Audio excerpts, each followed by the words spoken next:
माँ मेरी कहानी। ये कहानी है एक गरीब मोची की, जो एक छोटे से गांव में अपनी पत्नी के साथ रहता था। मोची के घर के हालात दिन पे दिन बिगड़ते जा रहे थे।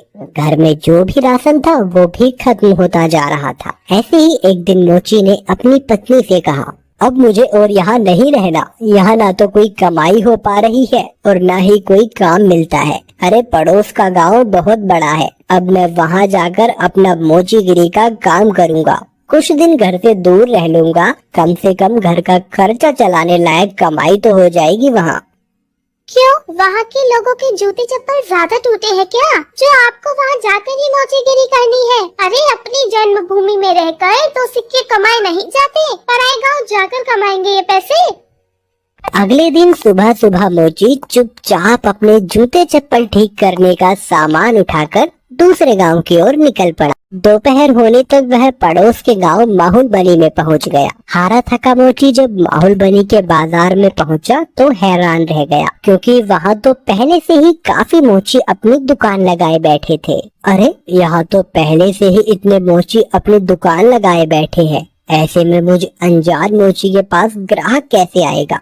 लगता है यहाँ से भी खाली हाथ ही जाना पड़ेगा मुझे। नहीं नहीं, खाली हाथ घर भी तो नहीं जा सकता। तभी मोची को ग्राहकों को अपने पास बुलाने की एक युक्ति सूझी। उसने अपनी दुकान लगाई और उस पर एक बोर्ड लगाकर बड़े बड़े शब्दों में लिख दिया, जूतों का अस्पताल। हमारे यहाँ जूतों का इलाज किया जाता है। नए जूते बनवा लो, नए जूते बनवा लो, या अपने पुराने जूते बिल्कुल नए जूतों की तरह बनवा लो।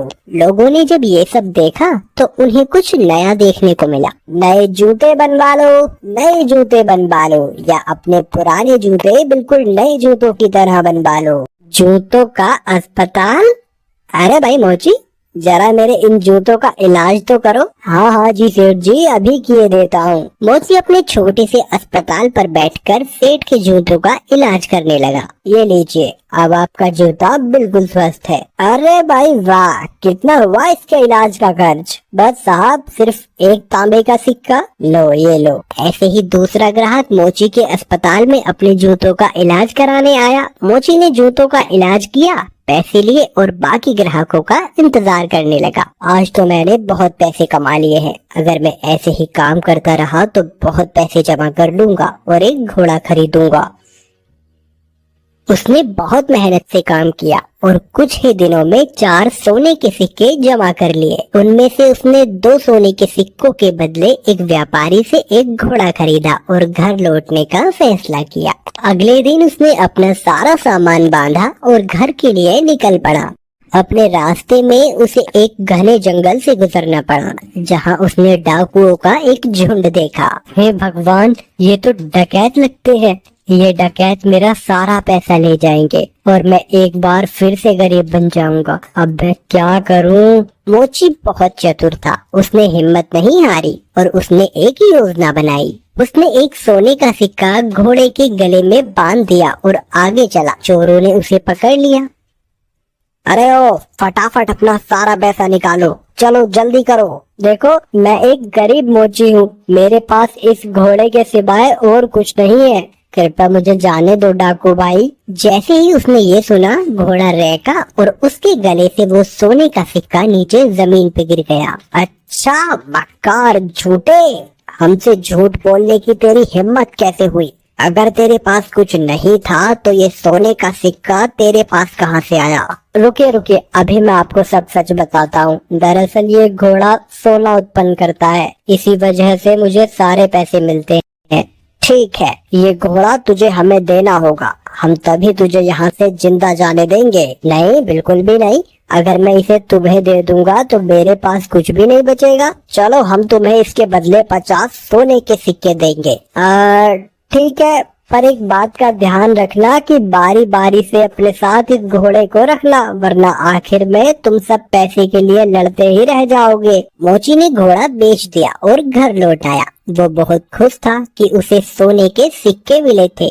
इस पैसे से उसने अपने ही गांव में थोड़ी सी जमीन खरीदी। इस बीच डकैत भी घोड़े को लेकर अपने अड्डे पर पहुंच गए। वहां डकैतों के सरदार ने अपने आदमियों से कहा, इस गिरोह का सरगना होने के नाते इस घोड़े को सबसे पहले मैं रखूंगा। उन सब ने अपने सरदार की बात मानी और उस रात सरदार अपने अड्डे पर उस घोड़े के साथ सोया। अगली सुबह जब वो उठा तो उसने देखा कि वहां अस्तबल में कुछ भी नहीं था। उसने पूरा अस्तबल सही से देखा पर उसे कुछ नहीं मिला। वो जान गया कि इस मोची ने उसे बेवकूफ बनाया है। इस बीच एक और डकैत वहां आया। सरदार, आपको सोना मिला? हमें भी बताइए कि कितने सोने के सिक्के घोड़े ने उत्पन्न किए। तुम खुद ही ये पता लगा लोगे जब आज रात तुम खुद ही इस घोड़े को रखोगे। सरदार ने किसी से कुछ नहीं कहा क्योंकि वह अपने आप को बेवकूफ साबित नहीं होने देना चाहता था।